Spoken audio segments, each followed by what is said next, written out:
Why lost love can hurt more than anything else. Heartbreak isn't only emotional, it's neurological. When a bond is broken, the brain reacts as if the body were injured. The amygdala floods the system with signals of threat.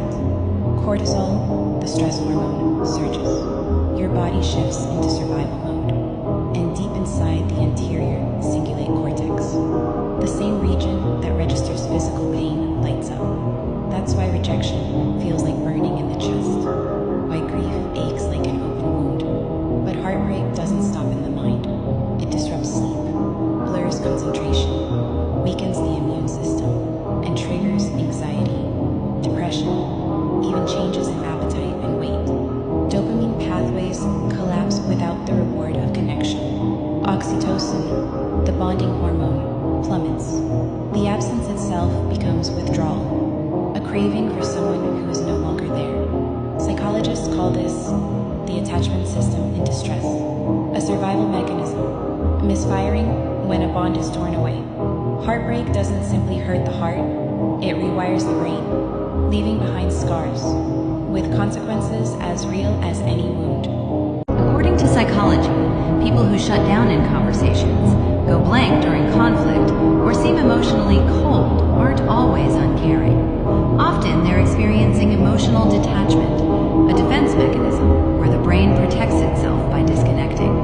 When stress feels overwhelming, the nervous system flips into a freeze response.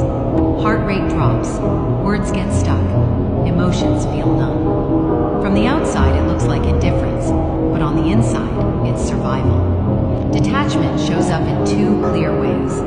Emotional withdrawal. They become quiet, distant, or numb, not because they don't care, but because caring feels unsafe. They avoid vulnerability, keep conversations surface level, or joke instead of opening up, all to protect themselves from rejection. Detachment is not a lack of emotion, it's the presence of old wounds. Healing begins when safety replaces survival, when the mind learns that shutting down isn't the only way to stay protected.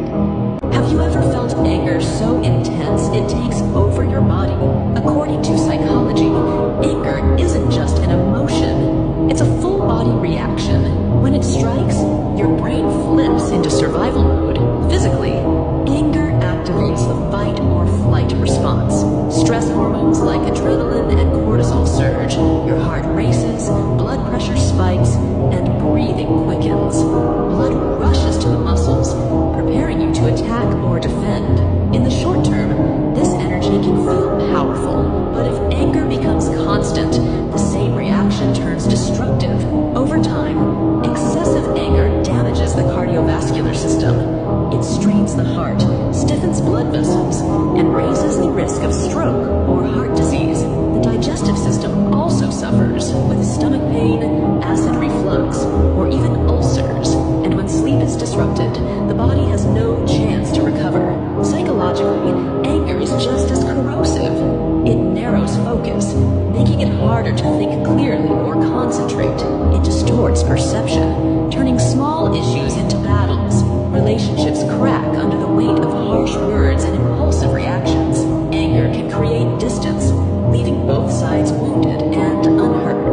The roots often hide in unresolved pain. A child raised in chaotic or neglectful environments may grow up equating anger with control. In adulthood, that same reflex appears when feeling powerless or unheard. But here's the truth. Anger is not evil. It's energy. When channeled, it becomes courage, boundary setting, and drive for change. When ignored or misused, it burns from the inside out. Healing begins by learning to regulate the body before the mind. Deep breathing, grounding, or even taking a pause signals safety to the nervous system. Therapy, journaling, or physical exercise help transform anger into strength. Anger will visit everyone. The key is deciding, will you let it control you, or will you control it?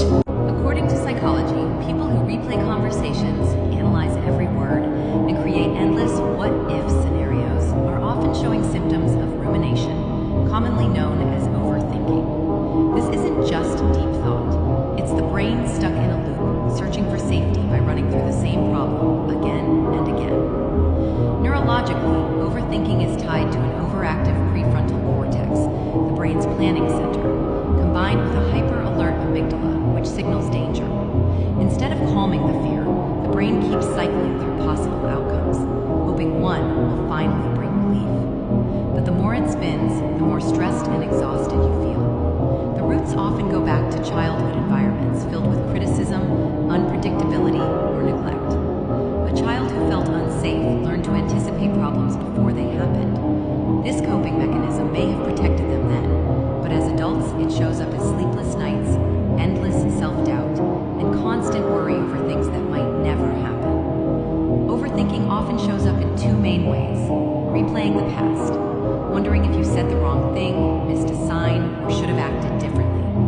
Pre-living the future, imagining every possible mistake or rejection before it even happens. Overthinking doesn't mean you're broken. It means your brain was trained to survive uncertainty by preparing for every outcome. The key isn't to stop thinking. It's to teach your nervous system that it's safe to pause, breathe, and live in the present moment instead of getting lost in endless